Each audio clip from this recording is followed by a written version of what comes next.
디지털투데이 데일리 픽입니다. 경기 안산시에 사는 김모 씨는 최근 스마트폰의 재난문자 수신을 거부했습니다. 돌을 갓 지난 아이가 시도 때도 없이 울리는 재난문자에 놀라는 경우가 하루에 서너 번 반복되면서 내린 결정인데요.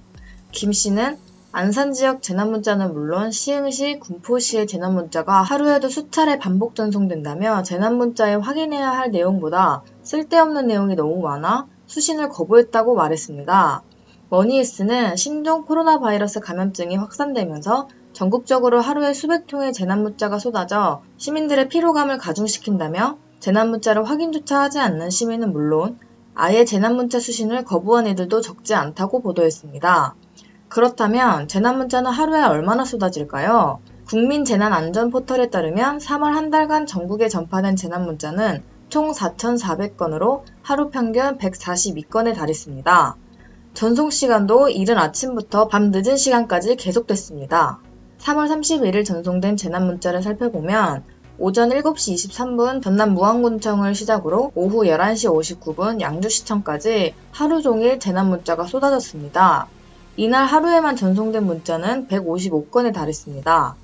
가장 많은 재난문자를 발송한 광주광역시는 31일 하루에만 8통의 재난문자를 발송했고 전국적으로 아프면 퇴근하기, 손 깨끗하게 씻기와 같은 의미 없는 재난문자도 6통이나 발송됐습니다.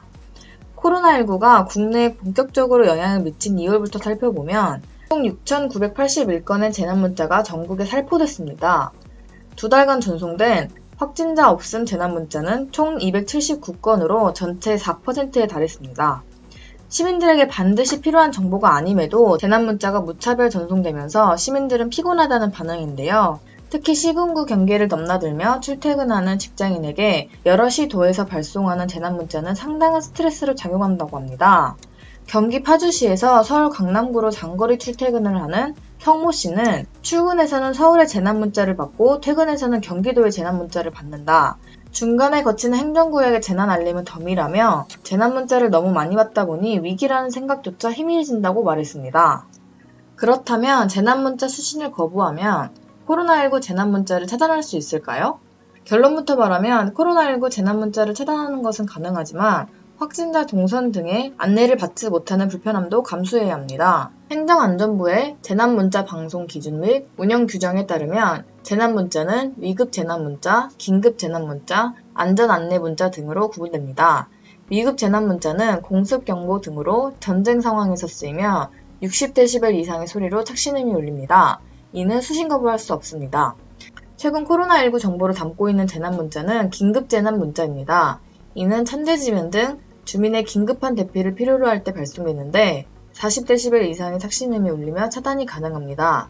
안전안내문자는 재난에 따른 정보를 전달하는 형태로 일반 휴대전화 수신음 수준의 착신음이 울리며 차단이 가능합니다. 전송 방식은 특정 기지국 인근에 있는 휴대전화에 일괄 전송되는 방식입니다. 발송 주체가 대상을 특정할 수 없으며 전송 버튼을 누르면 주변의 모든 휴대전화에 같은 메시지가 송출되는 형태입니다. 때문에 행정구역 경계지역에 거주하는 시민들은 자신이 거주하는 지역이 아닌 인근 시군구의 재난 알림도 받게 됩니다. 행안부는 기지국의 영향을 받는 스마트폰엔 모두 재난 알림 문자가 발송되기 때문에 인근 지자체의 재난 알림도 수신되는 현상이 발생할 수 있다고 설명했습니다. 다만 지자체가 금일 확진자 없음, 손 깨끗하게 씻기, 아프면 퇴근하기 등 중요하지 않은 내용을 반복 발송하면서 행정 업무를 열심히 하고 있다는 홍보 도구로 활용하는 것이 아니냐는 지적도 적지 않습니다. 재난 문자가 남발되는 것 아니냐는 비난 여론이 계속되자 정부는 각 지자체에 확진자 동선을 적극적으로 안내하되 손 씻기, 거리 두기 등 행동수칙 발송은 자제해달라는 방침을 전했다고 밝혔습니다. 뉴스원 보도인데요. 게임 이용 장애를 질병으로 분류하며 부정적인 부분만 부각했던 세계보건기구가 1년 만에 상반된 행보를 보이고 있다고 합니다. 코로나19의 전 세계적인 확산 속에 사회적 거리 두기의 해법으로 게임을 제시한 것인데요. 세계보건기구는 최근 글로벌 대형 게임사들과 손을 잡고 떨어져서 함께 플레이하자는 의미의 플레이 어바웃 투게더 해시태그 캠페인을 벌이고 있습니다. 이 같은 캠페인은 액티비티 블리자드, 라이엇 게임즈, 트위치, 아마존 웹스토어와 플레이티카, 글룸 모바일, 국내 게임사 넷마블의 북미 자회사인 카방과 잼시티 등 18개 회사가 참여하고 있는데요. 캠페인에 참여한 업체들은 자신들의 공식 SNS 계정과 게임 공지, 이벤트 등을 통해 코로나19 확산 방지를 위한 세계보건기구의 주요 메시지를 전달합니다. 앞서 세계보건기구는 지난해 5월 게임 이용 장애를 질병으로 분류해 코드를 부여하는 국제질병 분류를 통과시킨 바 있는데요. 당시 미국을 비롯한 대부분 국가의 게임 업계에서 반발의 목소리를 냈음에도 듣지 않았던 세계보건기구가 1년 만에 완전히 달라진 모습을 보인 것이죠. 테드로스 게브르예수스 세계보건기구 사무총장은 지난달 말 자신의 SNS를 통해 사회적 거리두기의 방법으로 비디오 게임을 언급했고, 세계보건기구 공식 SNS에서도 코로나19로 인한 스트레스를 줄이고 정신과 육체의 건강을 유지할 수 있는 5가지 신체 활동 중 하나로 게임을 언급했습니다. 세계보건기구의 이 같은 행보에 국내 게임 업계들은 냉소적인 반응을 보이고 있는데요. 자신들의 결정을 스스로 뒤집는 자가 당착임을 스스로 인정하는 꼴이라는 거죠. 한 게임 업계 관계자는 지난해 게임의 질병 코드를 부여할 당시 세계보건기구는 게임 업계의 목소리는 무시하고 유료업계의 말만 들었다면서 결과적으로 자신들의 의견을 번복하면서 과거의 잘못을 인정한 것이 아닌가라는 생각을 한다고 말했습니다. 그러면서 많은 대형 게임사들이 참여하고 있지만 현 시점에서 이를 거절할 수 없는 노릇이 아닌가. 지난해의 상처는 남아있지만 현재 상황에서는 대승적 차원에서 받아들일 수밖에 없는 것이라고 덧붙였습니다. 한국게임학회도 성명서를 통해 세계보건기구의 행보에 대한 입장을 내놨는데요. 학회는 세계보건기구의 과거 행적을 떠나 세계보건기구가 절대절명의 인류위기에서 게임에 도움의 손길을 내민 것을 긍정적으로 평가한다면서 게임에 응축된 사회활동은 물리적 사회 응축을 해결하는 거의 유일한 수단인 만큼 순기능을 적극적으로 도입한다면 사회적 거리두기 문제점을 해결할 수 있을 것이라고 밝혔습니다. 정부가 코로나19로 취약해진 민생 경제 안정을 위해 자동차 개별 소비세를 70%까지 감면해주기로 하면서 대대적인 신차 마케팅이 시작됐습니다. 머니투데이는 정부가 일반 연료차는 개별 소비세와 교육세, 부가가치세 등 관련 세금을 최대 143만원까지 깎아주고 전기차는 715만원, 수소차는 858만원까지 감면해준다고 보도했습니다.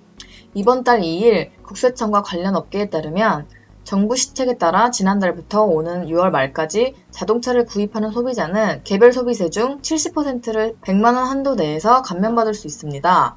강상식 국세청 소비세 과장은 그간 수차례 개소세율의 인하가 있었으나 이번 감면이 가장 큰 폭이라며 교육세와 부가가치세를 포함하면 최대 143만원을 절감할 수 있다고 설명했습니다.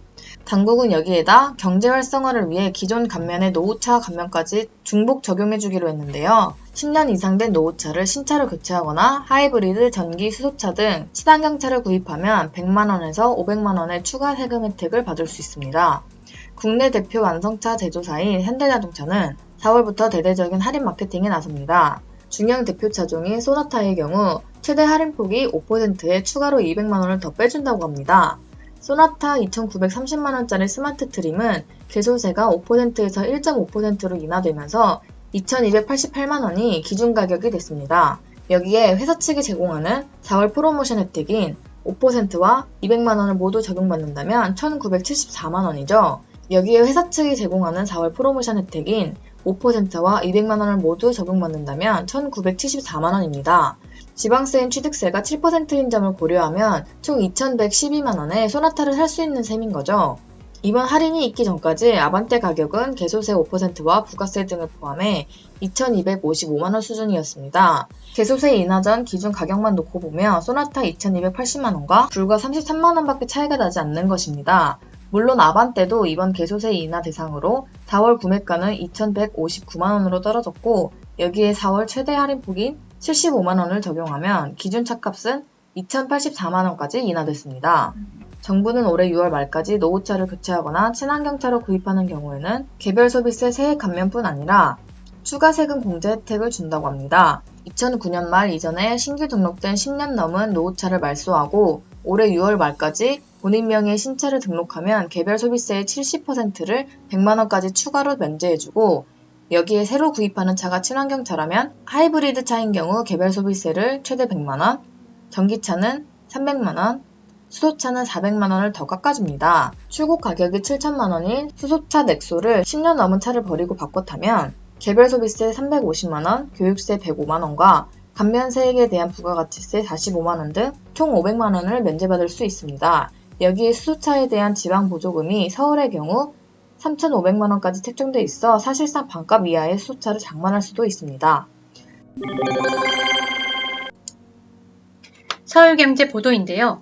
경찰이 차량 호출 서비스 플러스 대표와 운전자 등에 대해 불법 영업이 인정된다며 기소의견으로 검찰에 송치했습니다. 지난 2일 서울 서초경찰서는 서영우 플러스 대표와 소속 운전자 24명에 대해 여객 자동차 운수 사업법 위반 혐의를 적용해 지난달 말 기소의견으로 검찰에 송치했다고 밝혔는데요. 플러스는 2018년 말부터 지난해 초까지 출퇴근 시간대가 아닌 시간대에 카풀 서비스를 제공한 혐의를 받고 있습니다. 지난해 7월 개정안이 가결된 운수사업법 81조에 따르면 출퇴근 시간은 오전 7시부터 9시와 오후 6시부터 8시입니다. 개정 전까지 출퇴근 시간에 대한 명확한 규정이 없어 플러스 측은 24시간 카풀 앱 서비스를 제공해 왔었는데요. 전국 택시노조 등 택시 4개 단체는 지난해 2월 플러스가 개인 용무 목적으로 이용되고 있다며 서 대표 등을 여객 자동차 운수 사업 위반 혐의로 고발했습니다. 경찰은 운수사업법 개정 전에 출퇴근 시간이 모호했다는 부분을 감안하더라도 운행 자체가 허가된 것은 아니었다며 기소 이유를 설명했습니다. 앞서 지난달 27일 서울 강남경찰서도 파파를 운영하는 김보석 큐브카 대표를 같은 혐의를 적용해 기소 의견으로 검찰에 송치했는데요. 큐브카 측은 이달 안에 일정 기간 기존 규제를 면제해주는 규제 샌드박스를 정부에 신청할 방침입니다. NC소프트에 이어 넥슨도 다음 주부터 재택근무를 공식 해제하고 전 직원의 회사 출근을 결정했습니다. 뉴스원 보도인데요. 넥슨은 6일부터 전사 출근 근무를 기본으로 하되 일부 배려 대상에 한해 선별적인 재택근무를 시행한다고 2일 밝혔습니다. 신종 코로나 바이러스 감염증이 급격히 확산되면서 넥슨은 지난 2월 27일부터 재택근무를 시행해왔습니다. 3월 9일부터 13일까지 한 주 동안은 정상 출근으로 전환했지만 16일부터 다시 재택근무 체제로 변경했고 다시 4주 만에 정상 근무 체계로 돌아오게 된 거죠. 넥슨은 정상 근무 체계로 돌아오면서도 코로나19의 확산을 막기 위해 대응하겠다는 방침입니다. 이를 위해 사옥 출입구에 열화상 카메라를 설치하고 셔틀버스 2좌석 1인 앉기, 식당 칸막이 설치, 마스크 추가 지급 등의 안전조치를 실시할 예정입니다. 이에 앞서 NC소프트 역시 재택근무를 해제했는데요. 다만 오는 6일부터 29일까지 4월 한 달간 주 4일제 근무를 도입합니다. 앞서 NC소프트는 코로나19가 확산되면서 지난 2월 27일부터 3월 6일까지 7일간 전사유급 휴무를 시행했습니다. 회사 측은 코로나19가 지속되는 상황에서 안전한 근무 환경을 조성하고 직원의 건강과 자녀 보육 등을 지원하기 위해 이같이 결정했다고 설명했습니다. 다만 주 4일제 근무 기간에도 임산부와 기저질 환자 등 특별 보호가 필요한 직원들은 재택근무를 이어갑니다. NC소프트는 이에 따라 4,000여 명에 달하는 전 직원에게 매주 1일씩 총 4일의 특별유급 휴가를 부여합니다. 휴가 일정은 개인이 결정할 수 있지만 매주 필수적으로 사용해야 합니다. 또 21대 국회의원 총선거, 석가탄신일 등 공휴일이 속해 있는 주에도 특별유급 휴가가 동일하게 부여됩니다.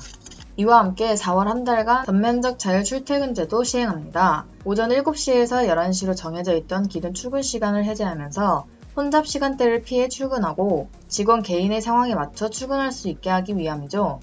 반면 네이버는 전 직원 재택근무 기간을 2주일 더 연장하기로 하고 카카오는 처음부터 무기한으로 재택근무에 들어갔는데요. 네이버는 원격 근무 기간을 17일까지 2주 더 연장하기로 했다고 2일 밝혔습니다. 지난 2월 26일부터 전 직원 재택근무를 시작한 네이버는 이로써 8주간 재택근무를 이어가게 됐습니다. 네이버는 신종 코로나 바이러스 감염증의 확산세가 계속되고 있어 여전히 위험성이 크다고 판단해 사회적 거리두기의 일환으로 다시 한번 재택근무 기간을 연장하기로 결정했다고 합니다. 이에 따라 네이버는 오늘 17일까지 필수 인력을 제외한 전 직원들이 분당 사옥으로 출근하지 않습니다. 네이버 본사 1층 카페 앤 스토어와 2층 기자실 역시 같은 기간까지 폐쇄됩니다. 행복한 하루 디지털투데이였습니다.